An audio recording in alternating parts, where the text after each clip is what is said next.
ક્ષત્રિય સમાજ હવે એક થઈ રહ્યો છે અને મારી સાથે અત્યારે રાજપૂત આગેવાન પણ કહી શકાય અને મહિલા ક્ષત્રિયાણી પણ કહી શકાય એવા નૈનાબા જાડેજા છે. નૈનાબા, નિર્ભય ન્યૂઝમાં આપનું સ્વાગત. Thank you.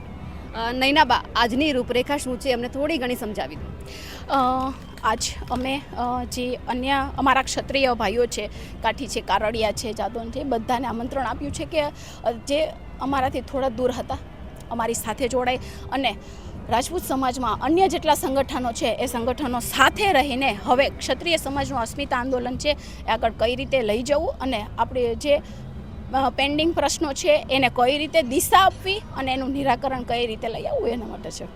એક મહિલા આગેવાન તરીકે તમારી શું માંગ હોઈ શકે અત્યારે?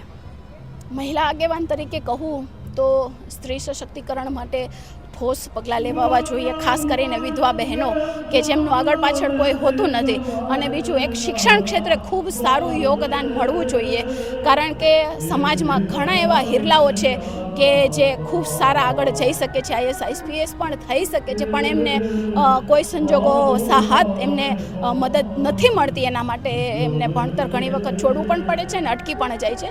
તો મારા માટે આ બે મુદ્દા અત્યારે મહત્ત્વના છે, એક તો શિક્ષણ અને જે મહિલાઓ અત્યારે હેરાન થઈ છે એમના માટે.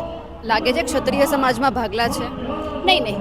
જો ક્ષત્રિય સમાજમાં ભાગલા હોત તો તમને લોકસભામાં જોવા જ ના મળ્યું હોત કે ક્ષત્રિય સમાજ આટલો એક થયો અને ભાજપને ફીણ આવી જતા હોય કે જે ભાજપ મોટા મોટા તાઇફાઓ કરતા હોય છે શેરી મોહલ્લાઓમાં, એણે રાજકોટમાં એક પણ જગ્યાએ સભા નથી કરી શક્યું. એ ક્ષત્રિય એકતાનું પ્રતીક છે, એટલે એમ ના કહી શકો કે ક્યાંય પણ ભાગલા છે. વિચારો અલગ હોઈ શકે અને જે આવકારવા જોઈએ, કારણ કે ઘરમાં જો થોડાક લોકો હોય એમાં પણ વિચારમાં ભેદ હોઈ શકે.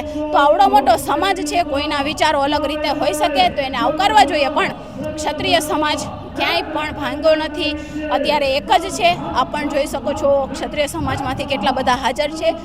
રાજકારણીઓ પણ આવવાના છે અને અમારા જે પૂર્વજો અને રાજા રજવાડાઓ છે, મહારાજા સાહેબશ્રી છે, એ પણ વધારવાના છે. તો આ એકતાનું જ પ્રતીક છે. તો તમને એવું લાગે છે કે ક્ષત્રિય સમાજના જે આ વિચારો અલગ છે ભેગા થશે આ મંચ ઉપર?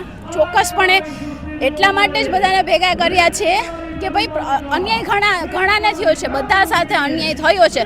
તો જેટલા સાથે પણ અન્યાય થયો છે બધા લોકો હાજર છે જ અને એ જ દિશામાં આગળ કામ કરવાનું છે કે બધાની સાથે અન્યાય થયો છે. હવે એક જ દિશા પકડીને આગળ ચાલો, કારણ કે ક્યાં સુધી અન્યાય સહન કરવાનો છે. પણ મને એવું લાગે છે કે અત્યાર સુધી મા ભગવતીની કૃપાથી જે થયું છે એ સારું થયું છે. અત્યાર સુધી સમાજે એકતા જાળવી રાખી છે અને આવી જ રીતે ક્ષત્રિય અસ્મિતા જે સંમેલનો થશે એનાથી અમારી એકતા હજી પણ વધશે અને વિચારો એક થશે.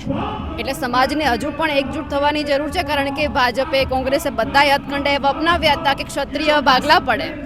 એની હંમેશા નીતિ જ રહી છે, ભાગલા પડો અને રાજ કરો, અને જાતિવાદની નીતિ હંમેશા કરતી જ રહી છે.